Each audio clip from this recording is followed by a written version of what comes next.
Affaire judiciaire dont on parle depuis plus de 30 ans, les tueries du Brabant continuent d'alimenter les plus folles rumeurs. Parmi celles-ci, on a souvent parlé de cet homme, Jean Bulteau. Il a longtemps été considéré comme l'un des suspects, notamment à cause de documents qu'on avait retrouvés dans ce bois de Braine-le-Comte. Aujourd'hui, l'homme se défend. Il estime avoir été victime d'une manipulation. Patrick Michel.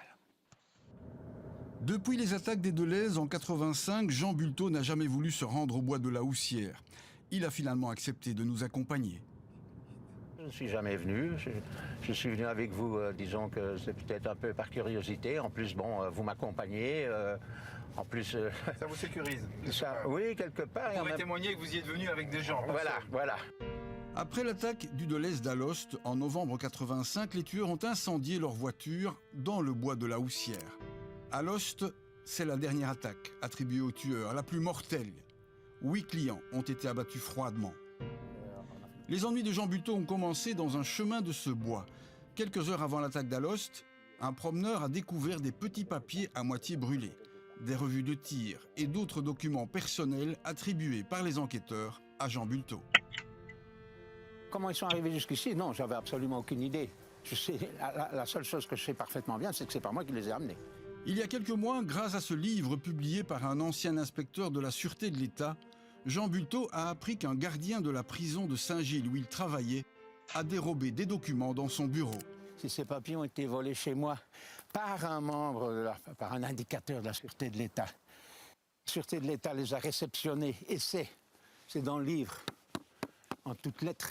Il y a même eu des rapports signés là-dessus. Ben, c'est que c'est la Sûreté de l'État qui les a amenés là-bas.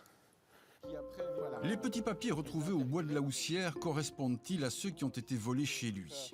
Jean Bulteau ne voit pas d'autres explications. Jusqu'en mars 85, il était directeur adjoint de la prison de Saint-Gilles.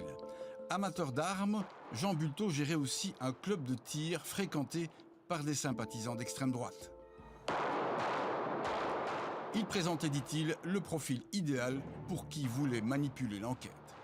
Le costume sur mesure qu'on m'a préparé ici, on me l'a préparé bien avant. Il fallait d'abord, pour l'opinion publique, déclarer que j'étais un sinistre néo-nazi, que j'étais dangereux, qui fait du tir, On a bien préparé ça. Mais maintenant, je renvoie l'ascenseur.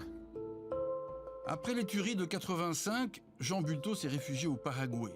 Des enquêteurs belges viendront l'interroger. Sans résultat, il ne sera finalement jamais inculpé.